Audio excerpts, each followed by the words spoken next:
મીઠી મધુરી વાત વચનામૃત વડતાલ 10 તારીખ 3/7/2026 કન્ટિન્યુ. સ્ટાર્ટિંગમાં પ્રશ્ન છે ભાદરણ ગામના પાટીદાર ભગુભાઈનો. મારા જીવનું કલ્યાણ કેમ થાય? સુપર પ્રશ્ન છે. મહારાજ કે ભગવાનના અવતાર આ પૃથ્વીની છે. રાજા રૂપ અને સાધુ રૂપ બે પ્રકારે ભગવાન અવતાર થાય છે. એ વાત કરી. પછી રાજા રૂપે ભગવાન હોય તો 39 લક્ષણ કીધા.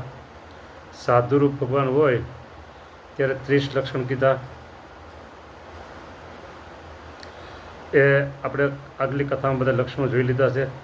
સામ દામ દંડ ને ભેદ એ પણ જોઈ લીધા છે. 64 પ્રકારની કળા એ પણ જોઈ લીધું છે.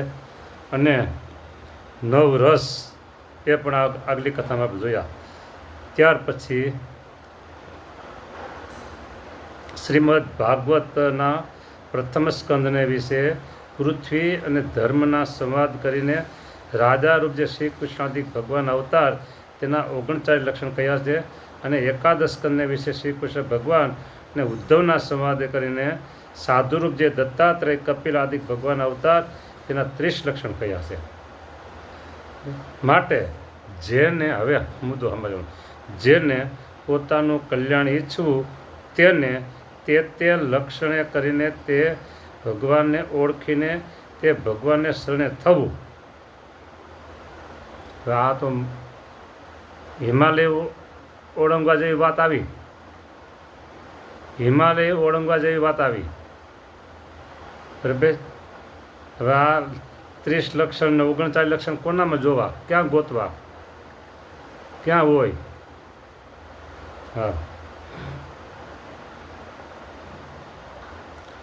પછી એને શરણે થવું. આ તો હિમાલય ઓળંગો હેલો કે ભાઈ, એવી આકર્ષણ બતાવી. અને તેનો દ્રઢ વિશ્વાસ રાખવો ને તેની આજ્ઞામાં રહીને તેને ભક્તિ કરવી એ જ કલ્યાણનો ઉપાય છે. હવે આપણે આગળ જોઈએ. ભગવાન જ્યારે પૃથ્વીને વિશે પ્રત્યક્ષ ન હોય ત્યારે તે ભગવાનને મળેલા જે સાધુ તેનો આશ્રય કરવો. હવે સમજો કે ચારેય બાજુ આપણે શોધવા ગયા પણ આવા ભગવાન તો કે મેળા નહીં, કરવું શું? હવે એ મુદ્દો છે ને. તો પછી એમ સમજવું કે ભગવાનને મળેલા જે સાધુ, સમજો કે કોઈ એક ભગવાન છે આવા રાજા રૂપે અથવા સાધુ રૂપે, એને કોઈ મળેલા સાધુ હોય. ભગવાન તો વહી ગયા છે, એને મળેલા સાધુ એ 100 વાર પછી એ ન હોય. પાછો પ્રશ્ન ઊભો થયો.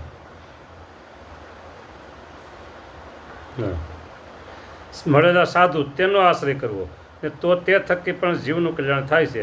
અને જ્યારે એવા સાધુ પણ ન હોય હવે ત્યારે ભગવાનની પ્રતિમાને વિશે દ્રઢ પ્રતીતિ રાખવી.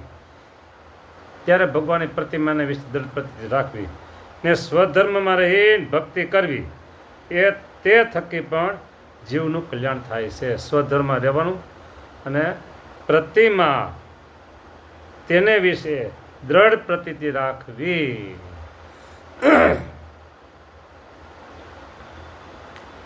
તો હવે પ્રતિમા સિવાય તો બીજી વાત છે જ નહીં. મળેલા સાધુ મુક્તાનંદ સ્વામી, ગોપાળાનંદ સ્વામી હોય કે નિત્યાનંદ સ્વામી કે નિષ્કુળાનંદ સ્વામી કોઈ પણ હોય તો બધા વહી ગયા. અદ્ભુતાનંદ સ્વામી છેલ્લે હતા એ વહી ગયા. તો હવે કોને ગોતવા? તો કહેવાય ભગવાનની પ્રતિમા. અહીંયા ભગવાને રાજા રૂપ ને સાધુ રૂપ બે વાત કરી. તો વાત કરે છે સ્વામિનારાયણ ભગવાન. તો આપણે ભગવાનને પ્રશ્ન આપણે કરી સામે કે ભગવાન તમે કેમાં છો? તમે કેમાં છો? રાજા રૂપે છે કે સાધુ રૂપે છો? કપિલ દત્તાત્રેય કીધા તમે બરાબર. તો તમે શેમાં આવો પ્રભુ? ભગવાન સ્વામિનારાયણ છે ને એ સર્વોપરી ભગવાન છે. આ તો બીજાને માન દેવા માટે ભગવાન આવું બધું બોલ્યા પણ ભગવાનને ત્યારે જ કહેવાની જરૂર હતી કે ભગુભાઈ અમે જ ભગવાન અત્યારે વર્તમાન કાળે તમને મળ્યા છીએ અને તમે અમારી આજ્ઞા મર્યો તમારું કલ્યાણ થઈ જાય. હા, અને બીજું જેથી અમે ન હોય તેથી અમારા મળેલા સાધુ આ બધા છે ને પરમહંસ એ હોય, અને એ ન હોય ત્યારે અમે પધરાવી લીધે પ્રતિમાઓ એમાં પ્રતીતિ રાખજો તો તમારું કલ્યાણ થઈ જાય. ને પછી શું કીધું? સ્વધર્મમાં રહેજો. હા, ધર્મમાં તો રહેવું જ પડે. હા, સ્વધર્મમાં રહેવાનું અને કરવાની પાછી ભક્તિ છે. જો છેલ્લે મુદ્દો આવ્યો કે દૃઢ પ્રતીતિ રાખવી પ્રતિમામાં ને સ્વધર્મમાં રહીને ભક્તિ કરવી. ભક્તિ ઉપર ભય સાનો રે સંતો, ભક્તિ ઉપર ભય સાનો, તૂટે તો એ કળશ સોનાનો રે સંતો. ભક્તિ તો કરવી. ભક્તિ સિવાય બીજું કલ્યાણકારી સાધન નથી. શિક્ષાપત્રી શ્લોક 113. ભક્તિ થકી બીજું કલ્યાણકારી સાધન નથી. ભક્તિ કઈ? તો ભક્તિ 9 પ્રકારની. હા, હવે પછી આપણે એમ કીધું કે ભગવાન ત્યારે બોલવાની જરૂર હતી, ત્યારે બોલ્યા નથી, એટલે હવે આપણે પાછો રસ્તો બીજો પાછો જોવો પડે ને. હવે જો આ સેવકને જે સમજાયું છે એ તમને વાત કરે છે. સ્વામિનારાયણ ભગવાન ભલે સાધુ રૂપે ભગવાન છે, સમજી લ્યો, બરાબર, અને અત્યારે એ નથી એમ કેવું એ મોટામાં મોટી ભૂલ છે. અત્યારે સ્વામિનારાયણ ભગવાન પ્રગટ નથી એમ કહેવું એ મોટામાં મોટી ભૂલ છે. કોઈ જગ્યાએ જેઠ સુદ દસમનો મોટો ઉત્સવ કરે. મારે કહેવું તો કહી શકું, પ્રગટ ભક્તિ નથી. બાપા બેઠા હોય, આપણા ફાધર એ બેઠા હોય અને પછી એની નનામી કાઢવી. કાં તો બાપા તમારી લીલા કહેવાય એટલે મેં તમારી લીલા કાઢી છે. મારા હોટી વાર હું અહીં બેઠો છે ને તો જ આમ કરીશ કે બાપો બેઠો ને લાકડી લે.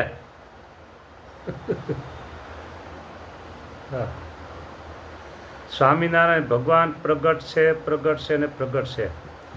અમારી સમજણ પ્રમાણે જેઠ સુદ દસમની લીલા ભગવાને ભલે કરી પણ છે પ્રગટ. એટલે પછી ભગવાન ધામમાં ગયા ને માથે ઓઢીને ઓ રોવું અને પછી અંતિમ વિધિ બધી કરવી, ભગવાનની નનામી લેવી, આ બધુંય પરોક્ષ ભક્તિમાં આવે.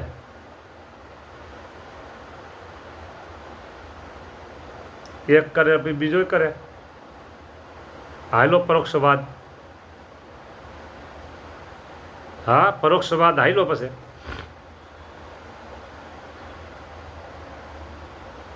પ્રગટ છે. હા, પ્રતિમા રૂપે પ્રગટ છે, ખાલી રૂપ બદલું છે.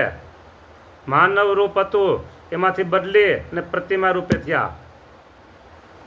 એક હતા 4 થયા.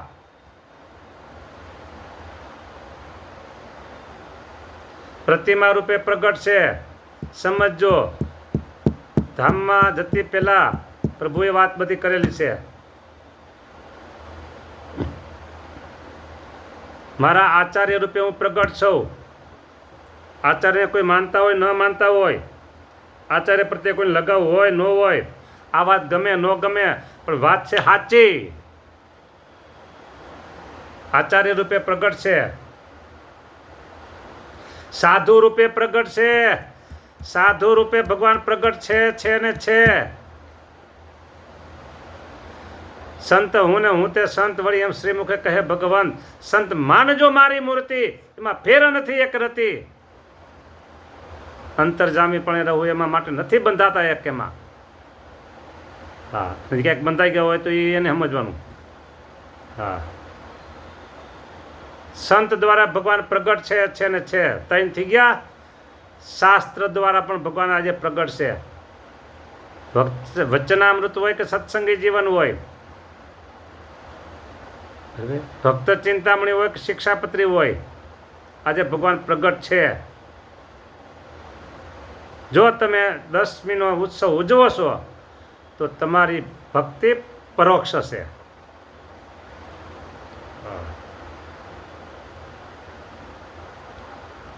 બોલો.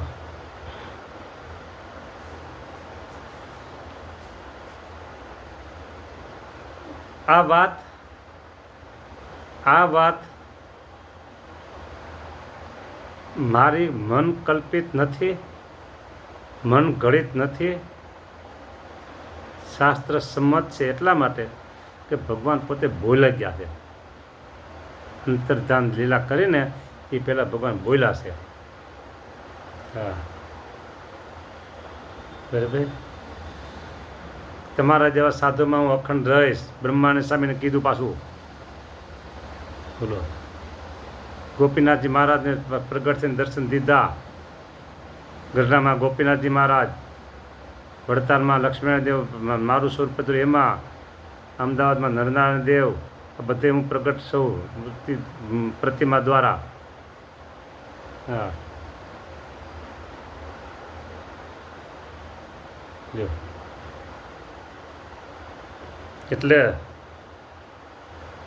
હવે કોઈ મુમુક્ષુએ, છેલ્લે હું કહી દઉં, કોઈ મુમુક્ષુએ સાધુરૂપ ભગવાન કંઈ ગોતવા જવાની જરૂર નથી. રાજા રૂપે ભગવાન કંઈ શોધવા જવાની જરૂર નથી. આજે ભગવાન સત્સંગમાં પ્રગટ પ્રમાણે 400 રૂપિયા દર્શન આપે છે ને આપે છે. એમાં તમને સાધુ મળે તો સાધુને વિશે આત્મીયતા કરો. અને જો આચાર્ય મળે તમને, આચાર્ય મળે એટલે કે આજે આચાર્ય તો કારણ કે અહીંયા તમે બધે તો આચાર્ય મારે તો પહોંચી ન શકવાના હોય. એટલે તમારો સહેલામાં સહેલો રસ્તો અત્યારે સાધુ સાથે તમે આત્મીયતા કરો. શાસ્ત્ર તો બધાને ઘરે હોય, પ્રતિમા બધાને ઘરે હોય. બરાબર. શાસ્ત્ર અને પ્રતિમા એ બોલશે નહીં, કહેશે નહીં કાંઈ. હા, અને આચાર્ય દ્વારા છે તમને પ્રગટ મંત્ર તમને શું કહેવાય, દીક્ષા મંત્ર આપશે, વિશે ત્યાંથી જ્ઞાન નહીં તમે લઈ શકશો નહીં. સંપૂર્ણ તમારે બધા જ અંગોની પુષ્ટિ કરવી હોય તો તમારે સાધુ સાથે આત્મીયતા કરી અને સાધુને વિશે તમારે ગુરુભાવ રાખવો જોઈએ, બરાબર, દેવ ભાવ રાખવો જોઈએ, અને આત્મીયતા કરવી જોઈએ, પૂજ્ય ભાવ રાખવો જોઈએ. જેટલો દિવ્ય ભાવ રાખો એ સાધુમાં રાખો. હા, ખોટું નથી કહેતો હું, ખોટું નથી કહેતો, ખોટું નથી કહેતો હું. સાચું કીધું મેં, સાચું કીધું. સંત તમને બધી રીતે મોક્ષ બાબતમાં તમારી ગાઈડલાઈન બને તેમ છે. બધી રીતે ગાઈડલાઈન બનશે જાને. પણ પ્રગટ જ ભક્તિ કરવાની છે, પરોક્ષ ભક્તિ નહીં કરવાની, પરોક્ષ ભક્તિ નહીં કરવાની. સ્વામિનારાયણ ભગવાન સદા સાકાર દિવ્ય સ્વરૂપ પ્રગટ ને પ્રગટ છે પ્રગટ. હા, સારું લ્યો. અહીંયા વચનામૃત પૂરું થઈ ગયું હતું. વિશેષ આટલી વાત કરી. જય સ્વામિનારાયણ.